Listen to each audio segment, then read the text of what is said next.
마태복음 5장 10절 말씀입니다. 마태복음 5장 10절.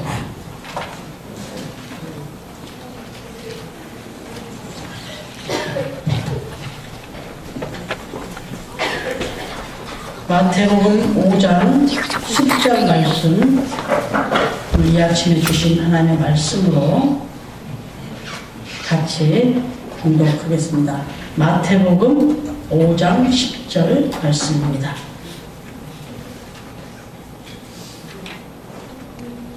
같이 읽겠습니다. 시작. 의를 위하여 박해를 받은 자는 복이 있나니 천국이 그들의 것이니라.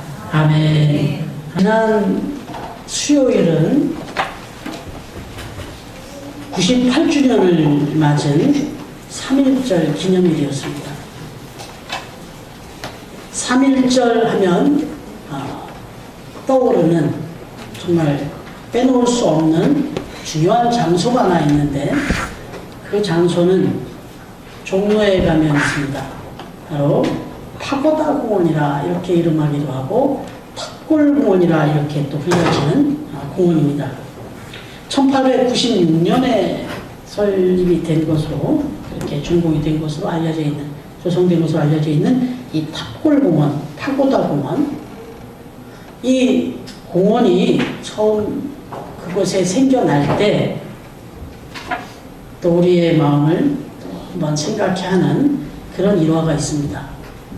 남궁옥 선생님의 이야기인데, 호가 한서입니다. 한서 남궁옥 선생.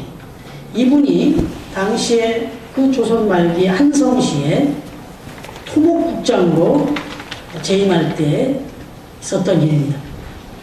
남궁옥 선생님은 평소에 서울 장안에 참 많은 사람들이 그때도 이제 서울로 많이 모여 있었는데, 그 많은 사람들이 모여 있는 이 한성 안에 시민들이 좀 이렇게 쉬고 이렇게 좀 여유를 가질 그런 공원이 하나도 없는 것을 안타깝게 여겼던 것입니다.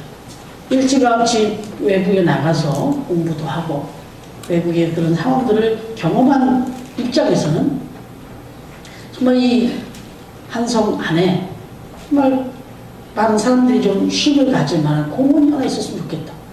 그 공원의 필요성은 아주 절감한 겁니다.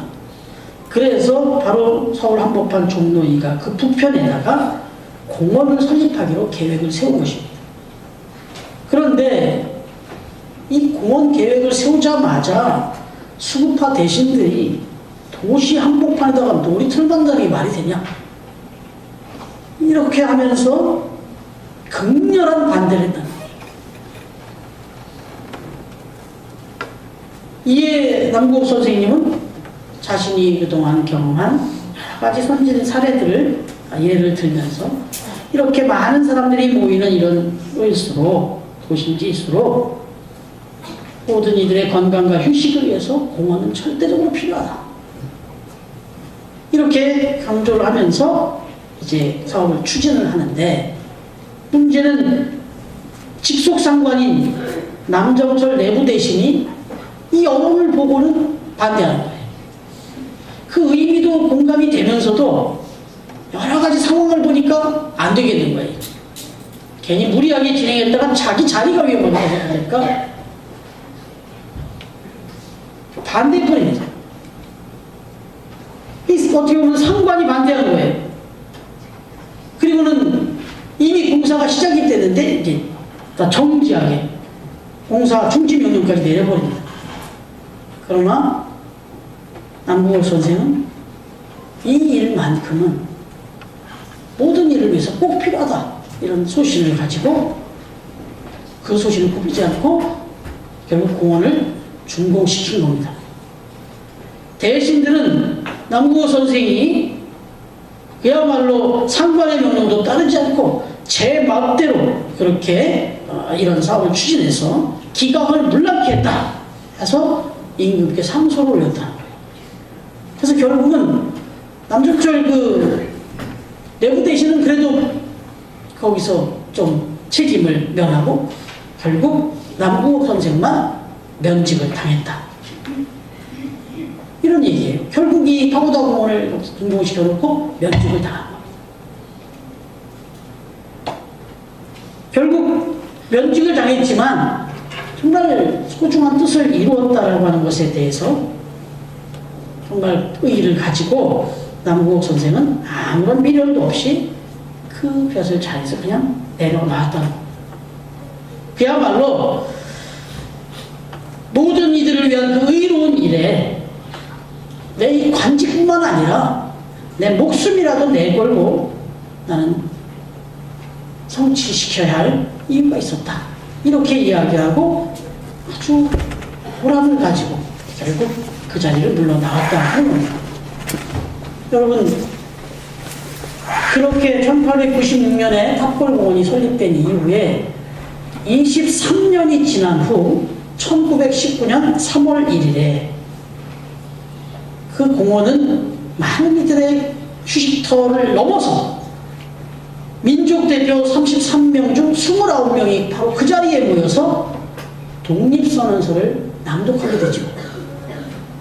역사적인 3.1 만세운동이 바로 여기서부터 시작됐다고 할 수 있는 거죠. 그래서 결국 전국으로 이 운동이 확대가 되고 미국과 만주와 연해주 등 해외에까지도 다 퍼지게 되는 아주 거점이 되었다 하는 것입니다. 정말 모든 이의 그 의의를 위해서 기꺼이 자신의 모든 유익을 내려놓고 어떤 어려움과 장애와 또 박해도 그냥 감수하고 결국 뜻을 이루어내는 거죠. 지금까지도 그 공원의 의미는 정말 유효합니다. 여러분, 오늘 우리가 이제 팔복의 말씀 중에 8번째 마지막 팔복의 말씀을 같이 좀 묵상하려고 하는데, 오늘 8번째 말씀이 이것입니다. 의의를 위하여 박해를 받은 자는 복이 있나니 천국이 그들의 것입니다. 여러분, 계속 이어지는 말씀을 12절까지 보시면, 나로 말미암아 너희를 욕하고 박해하고 거짓으로 너희를 거슬러 모든 악한 말을 할 때는 너희에게 복이 있나니 기뻐하고 즐거워하라. 하늘에서 너희의 상이 큼이라. 너희 전에 있던 선지자들도 이같이 박해하느니라. 여러분, 이 말씀을 어떻게 받으십니까? 여기 지금 의의를 위하여 말씀하는데, 이미 우리가 지금 팔복의 말씀을 묵상했는데 유독 의의에 대해서는 지금 2번을 반복하지 않습니까? 6절 말씀에 보면 4번째 복의 개념이 있었죠. 의의에 줄이고 목마른 자는 복이 있나니 그들이 배부를 것입니다. 여러분, 이 말씀을 우리가 나눌 때 마태복음 6장 33절의 말씀을 드렸죠. 먼저 그의 나라와 그의 의의를 구하라. 그러면 이 모든 것을 너에게 더하여 주시리라. 이 말씀의 은혜를 우리가 나눴지 않습니까? 그때 그 의의가 무엇이었습니까? 바로 하나님의 말씀, 하나님의 뜻이 바로 의의다. 이렇게 나눴죠. 오늘 10절 말씀 8번째 복의 개념도 이 의의인데, 여기 10절 이어지는 11절 말씀을 보시면 뭐라고 써 있습니까? 나를 인하여 그랬어요. 나를 인하여. 나로 말미암아 너희를 욕하고 박해하고 거짓으로 너희를 거스러 모든 악한 말을 했대. 나로 말미암아 너희가 박해를 받을까. 의의를 위하여 박해받는 것은 곧 나로 말미암아 박해를 받는 것이라고 이렇게 말합니다. 여기서 나는 누굽니까? 바로 예수 그리스도를 말하는 거죠. 그러면 두 개를 합쳐보면 결국 하나님의 뜻, 예수 그리스도의 뜻, 이게 의의고, 그것 때문에 우리가 박해를 받는다면 그건 복이 있는 거다, 이렇게. 세상 살아가면서 나의 부족함과 나의 허물 때문에 고난당하고 고통당하는 그런 얘기가 아니라, 적어도 어느 세상의 공의를 넘어서 하나님의 뜻, 예수 그리스도의 뜻, 이것 때문에 박해를 받는다면 그게 복이 있는 것이다, 이렇게 말하는 거죠. 여러분, 말씀대로 의를 위하여 박해를 받는다라는 말은 먼저는 하나님의 뜻, 주님의 뜻대로, 하나님의 말씀대로, 주님의 말씀대로 순종하며 살 때 거기는 핍박이 있다라고 하는 것을 지금 암시하고 있는 말씀 아닙니까? 요한복음 15장 18절에 보시면 세상이 너희를 미워하면 너희보다 먼저 나를 미워한 줄을 알라. 이 말씀이 뭘까요? 세상이 너희를 미워한다면 이때 생략되어 있는 말은 너희가 내 뜻대로 살아서 세상이 너희를 미워하면 이런 게 들어있는 거예요. 그렇다면 그것은 먼저 나를 미워하는 것인 줄 알라. 이렇게 말했어요. 여러분, 왜 세상은 주님을 미워할까요? 왜 세상은 하나님의 뜻을 싫어할까요? 여러분, 주님의 말씀은 세상이 미워할 수밖에 없습니다. 왜요? 세상에 대하여 너희는 죄인이다 라고 말씀하거든요. 너희는 절대로 너희 스스로 구원받을 수 없다라고 말하는데 누가 좋아하겠어요? 여러분, 사도행전 우리가 이제 새벽 기도에도 묵상하고 있지만 초대교회 성도들의 모습을 보면요, 세상적으로 그들이 정말 모범적으로 살았습니다. 그럼에도 불구하고 예수 그리스도를 믿는다는 이유 하나로 아주 극단적인 핍박을 받았습니다. 아시다시피 로마의 식민지하에서 사회적으로 또는 정치적으로 오해와 그 다음에 고의적인 그 죄악을 씌워서 그렇게 핍박했죠. 사회적으로 보면 저 무리는 아주 비윤리적인 그런 극단적인 무리다 이렇게 봤어요. 예를 들어서 모여서 성찬식을 날마다 했어요. 이것은 주님이 주신 피다. 이건 주님의 살이다. 살과 피를 먹는 거다. 이렇게 의미를 부여하면서 그렇게 성찬을 나눴더니 저들은 모여서 인육을 먹고 사람의 피를 나누는 아주 막장의 그런 무리들이다. 이렇게 본 거예요. 그리고 또 아시다시피 모든 소유를 다 팔아가지고 같이 교회 사도들의 앞에 내어놓고 함께 통용하며 그야말로 네 것 내 것도 할 것 없이 그렇게 나누며 살았잖아요. 각자의 그 사적인 재산을 다 팔아서. 그랬더니 이건 가정을 파괴하는 그런 가정 파괴범들이다. 이렇게 몰아붙이면서 박해를 했어요. 정치적으로는요, 당시에 로마의 황제는 그야말로 신처럼 떠받들었는데 그 황제가 아닌 다른 신, 예수 그리스도 뭐 하나님 뭐 여호와 이렇게 이쪽을 믿는다고 하는 것은 이건 황제를 숭배하는 걸 거부하는 거다 이렇게 몰아붙여가지고 정치적으로 또 핍박을 했습니다. 여러분, 그 핍박의 정도는 아시잖아요. 온몸에다 역청을 바르고 횃불을 질러버리고 손 바르던 불을 지르고 온몸에 창문을, 그리고 짐승의 가죽을 입혀가지고 사냥개와 맹수에게다가 던져주고, 아무튼 잔인할 수 있는 방법은 다 써서 그렇게 핍박을 가했죠. 무슨 이유래요? 예수를 믿는다는 이유 하나. 여러분, 이게 과거에만 문제가 아니라 지금 그야말로 IS라고 하는 이 이슬람 국가, 이들이 저지르는 만행을 보면 당시 초대교회 때의 그 핍박 이상입니다.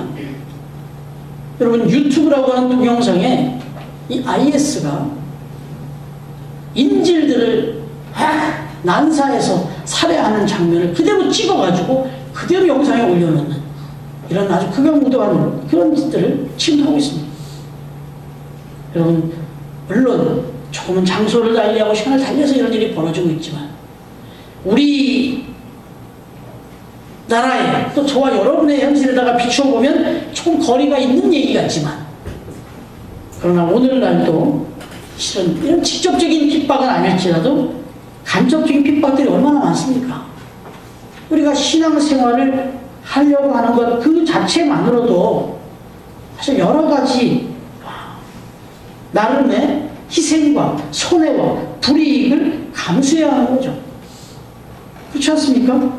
직장을 선택을 하려고 할 때도, 일상생활에서 무엇인가를 선택하고 결정해야 될 때도, 사업을 정하고 사업을 진행할 때, 운영할 때, 사업을 선택하고 사업을 운영하는 그런 모든 상황 속에서도 정말 그리스도인이기 때문에 저들과 똑같이 할 수 없는 것들이 얼마나 많습니까?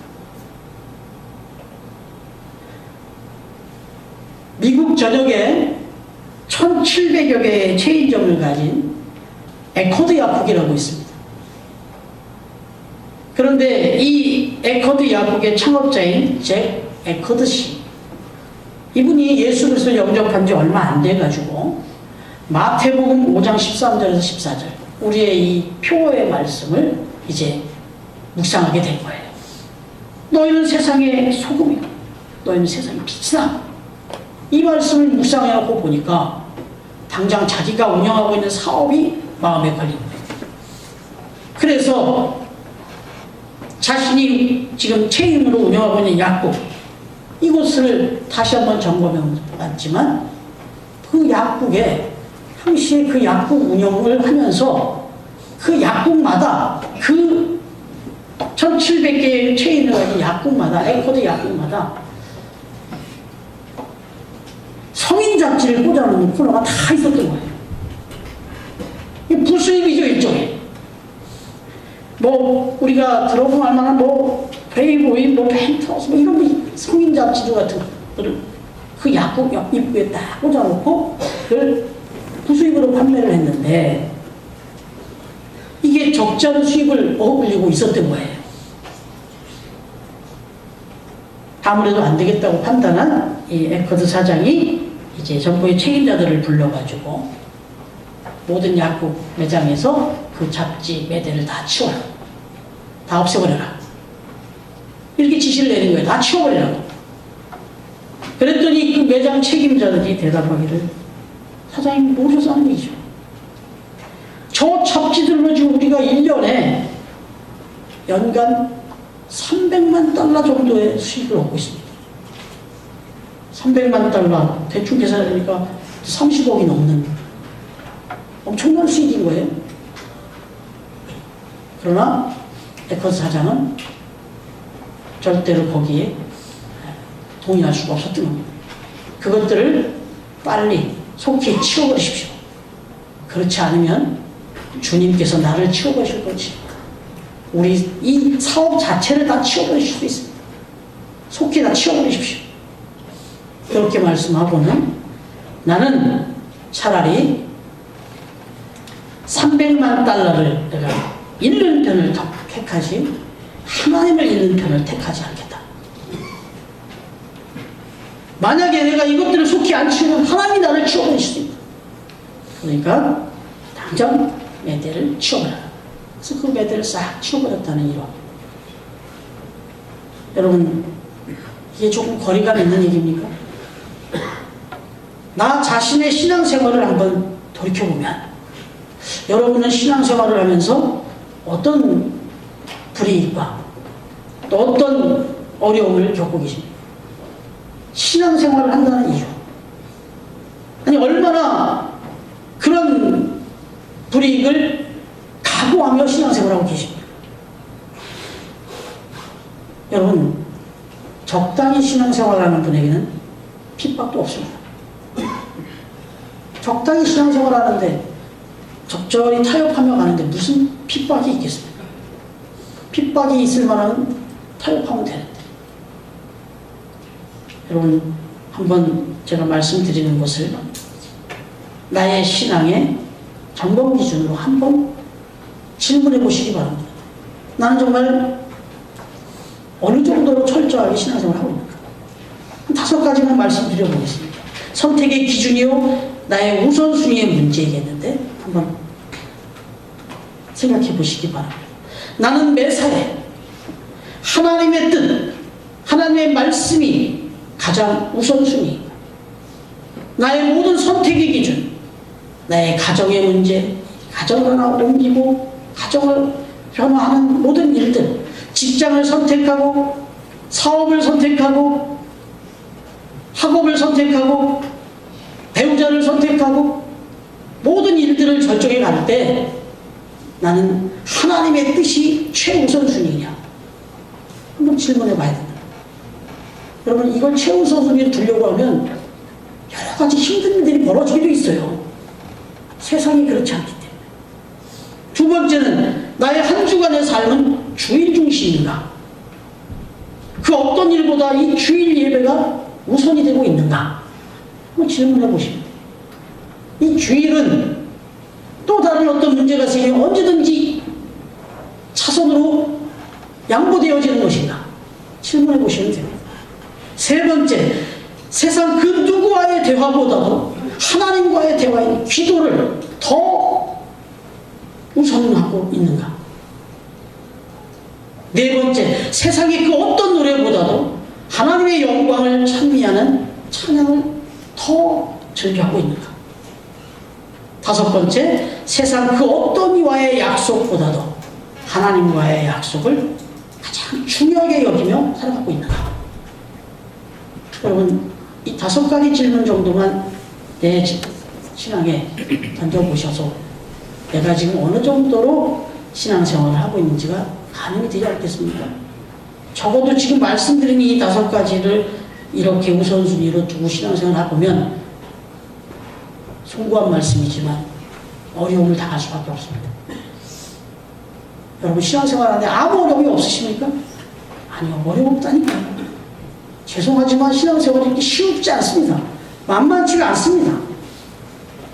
말씀을 준비하다가 생각난 글이 하나 있어서 제가 좀 뽑아왔는데, 전에 제가 이 글을 또 한번 주보에다 내본 적이 있는데, 우리 교회 주보에다 제가 한번 못 내는데 제가 지금 읽어봐 드릴게요.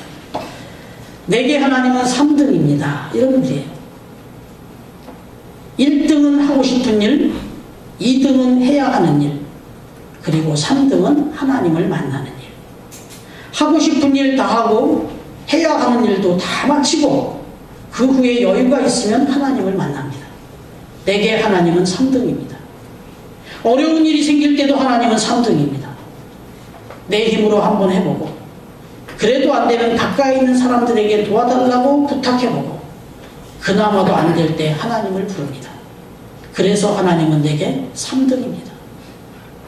거리에서도 하나님은 3등입니다. 내게 가장 가까이 있는 사람은 내 자신이고, 그 다음은 내 마음을 알아주는 사람이고, 그 다음에야 저 멀리 계신 하나님이십니다. 내게 하나님은 언제나 3등입니다. 그런데 말입니다. 하나님께 나는 언제나 1등입니다. 무슨 일이 있어도 내가 부르기만 하면 1등으로 찾아와 도와주십니다. 내가 괴로워할 때 만사를 제쳐주고 달려오십니다. 아무리 내 곁에 없다 생각될 때 홀로 내 곁에 오셔서 나를 위로해 주십니다. 나는 하나님께 언제나 1등입니다. 나도 하나님을 1등으로 생각했으면 좋겠습니다. 만사를 제쳐놓고 만나고 작은 고민 때마다 손을 꼭 붙잡는 내게 1등으로 가까이 계신 하나님이셨으면 좋겠습니다. 내게 1등이신 하나님을 나도 1등으로 모시고 싶습니다. 제가 주보에 한번 실어드리겠습니다. 여러분,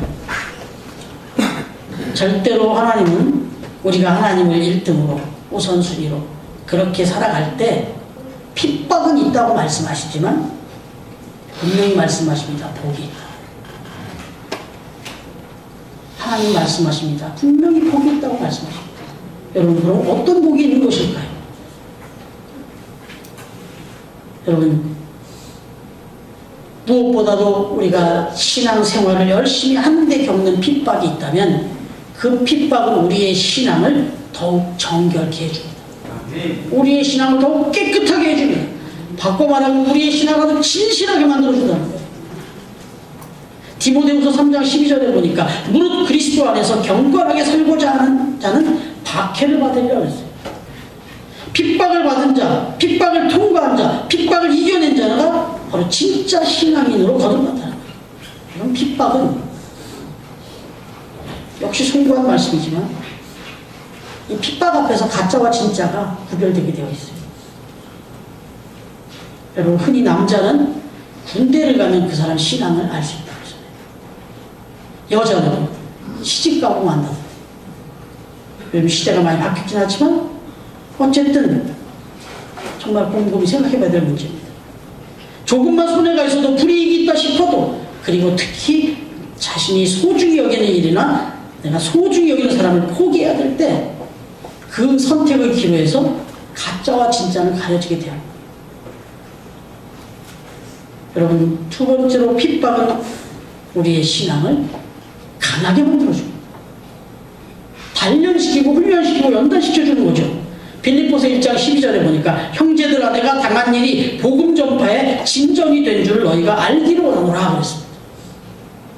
여러분, 스포츠 선수들의 지옥 훈련이라는 얘기 우리 종종 듣지 않습니까? 여러분, 양궁 선수들은 그래서도 부담이라고 하는데, 무조건 세계대회에 나갔다, 올림픽에 나갔다는 금메달은 무조건 따야 되는 걸로 되어 있어요. 그런데 여러분, 그들이 그렇게 기정사실화될 만큼 나가면 금메달을 딸 수 있었던 비결이 뭡니까? 양궁 선수들, 우리나라 양궁 선수들의 세계 선수권 재패의 뒷면에는 지옥 훈련이 있는 거죠. 때로는 최전방에 가서, 그 비무장부대 앞에 가서, 때로는 해병대 그 훈련 장소에 가서 똑같이, 또 때로는 공동묘지의 한밤중에 홀로 가서 이런 무거운 훈련과 무서운 담력을 그렇게 훈련시키고 연답해서 그런 세계 최강의 군사를 만들어내는 겁니다. 여러분, 하나님도 저와 여러분에게 때로는 핍박도 주고 또 때로는 불이익도 주시고 여러 가지 연단을 하십니다. 이유는 한 가지입니다. 저와 여러분의 신앙을 전문같이 만들어 주시고 정말 강한, 그 어떤 것에도 흔들리지 않는 그런 확고한, 견고한 그런 믿음의 사람들이 되게 해주시기 위해서 그런 핍박을 또 주신다라고. 그렇기 때문에 결국 우리는 하나님 앞에 쓰임받는, 하나님 나라에 멀지 않은, 하나님 나라에 합당한 그런 정금 같은 그리스도인들로 거듭나게 된다. 이게 복이라는 겁니다. 여러분, 복이 있나니 천국이 저희 것이며 라고 말했는데, 첫 번째 복과 이제 마지막 복이 같습니다. 심령이 가난한 자가 복이 있는데 그 천국이 저들의 것이라고 했는데, 오늘 마지막도 천국이에요. 결국 최고의 복은요, 이 땅의 것이 아니라 하나님의 나라. 여러분, 하나님의 나라, 나라에게는 거듭 말씀드렸지만 하나님의 통치가 있는 곳이 나라예요. 하나님의 말씀에, 하나님의 통치를 받는 곳이 하나님의 나라입니다. 다시 말하면 하나님의 말씀과 통치는 어느 곳에 있지만 그 통치를 우리가 받아서 순종할 때 그곳이 하나님의 나라가 된다는 것입니다. 여러분, 어떠한 핍박과 어떤 어려움이 있지만 그럴지라도 하나님 말씀 의지하면서 하나님의 말씀에 순종하면서 그렇게 살아간다면 바로 저와 여러분이 살아가는 삶의 현장이, 가정이, 직장이, 우리 교회가 곧 하나님의 나라가 됩니다. 이게 복입니다. 마태복음 7장 21절의 이 경고의 말씀을 기억하십시오. 나더러 주여 주여 하는 자마다 천국에 들어갈 것이 아니요 다만 하늘에 계신 내 아버지의 뜻대로 행하는 자라야 들어가리라. 여러분, 오늘 이 아침에 팔복의 말씀을 함께 묵상한 저와 여러분이 정말 주여 주여 입술로만 고백하는 이들이 아니라 하늘에 계신 우리 하나님 아버지의 뜻대로 행하는 자가 돼서 다 하나님의 나라를 나의 것 나의 기업으로 소유하는 진정 복된 우리 그리스도인들이 다 되어질 수 있기를 주님의 이름으로 축원합니다.